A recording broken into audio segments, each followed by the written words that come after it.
આજે સવારે ઉઠી તો મને ઓર્ડર હતો આ દિલ બનાવવાનો, તો આપણે એ પહેલા કમ્પ્લીટ કર્યો. ઊન મારી જોડે ખતમ થઈ ગયો હતો, તો અત્યારે હું જઈ રહી છું મારા કાકાની જોડે બજારમાં ઊન લેવા માટે. મારી જોડે જે કલર ઊનનો નહોતો એ કલર આપણે લઈ લીધો હતો, અને બજારમાં જવું એટલે મારા મમ્મી 2 થી 3 બીજા કામ બતાવી દે, તો એ પણ કમ્પ્લીટ કરીને અત્યારે હું જઈ રહી છું હવે ઘરે. ઘરે આવીને પહેલા શરૂઆત કરી દીધી ફરતી આ દિલ બનાવવાની. ઘરે આવીને મને ખબર પડી કે અમારી પાસે હજી એક ઓર્ડર આવ્યો છે જેના દોરા મારી પાસે નથી, તો હું મારી બેન ચાલતા અમે નીકળી ગયા હતા બજારમાં. અને બજારમાં જતા પહેલા અમને દેખાઈ ગઈ પાણીપુરી, તો અમે પહોંચી ગયા પાણીપુરી ખાવા માટે. પહેલા ખાધી સેવપુરી, પછી ખાધી ભેળ. હવે અમે પહોંચી ગયા હતા પાછા સેલમાં, પણ સેલમાં અમને કઈ ખાસ ગમ્યું નહીં, એટલે હવે અમે નીકળી ગયા. સેલમાંથી બહાર આવીને જોયું તો વરસાદ જેવું વાતાવરણ થઈ ગયું હતું, અને અહીંયા થઈ રહી હતી સાફ સફાઈ. એટલી ચારમાં વરસાદની શરૂઆત થઈ ગઈ હતી, તો અમે બંને પલડી ના જઈએ એટલે અમે એક દુકાનની વચ્ચે ઊભા રહી ગયા. અને મેં કોલ કરી દીધો મારા કાકાની છોકરીને, તો એ અત્યારે અમને લેવા આવી ગઈ છે. અને હવે અમે લોકો જઈ રહ્યા છીએ એના જોડે એક્ટિવામાં એમના ઘરે. તો વરસાદ તો ચાલુ છે, પણ ઓલરેડી અમે પલડી જ જશું ઘરે પહોંચતા.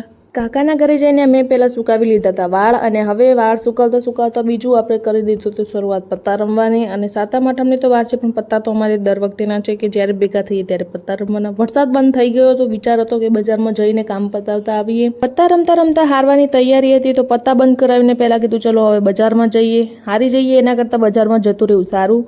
અમે લોકો હવે જઈ રહ્યા છીએ બજારમાં. પણ આ આવી ગયું હતું ક્યુટ ડોગ, મને જોઈને આ શરમાવા લાગ્યું હતું. ચાલ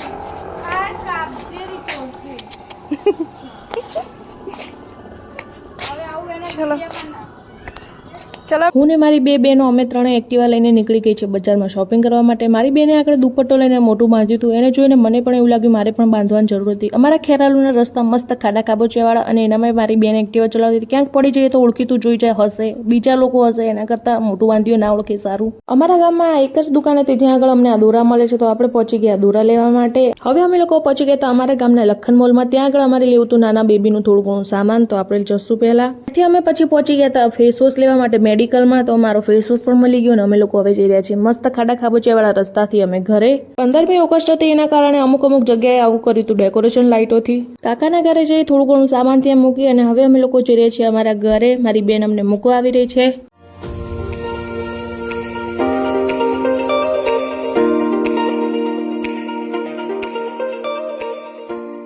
ઘરે આવીને મેં બનાવી ત્યાં 3 રાખડીઓ.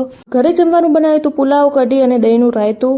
જમીને ઘરનું થોડું ઘણું કામ પતાવીને અત્યારે હું બેસી ગઈ હતી લકી પાસે. લકીને હું ટચ કરતી હતી, એને આવી રહ્યો હતો ગુસ્સો, કારણ કે એને આવે છે અત્યારે ઊંઘ. અને હવે અમે લોકો સુઈ જશું. અને વિડીયો સારો લાગે તો લાઈક, કોમેન્ટ, શેર કરવાનું ભૂલતા નહીં. Bye bye.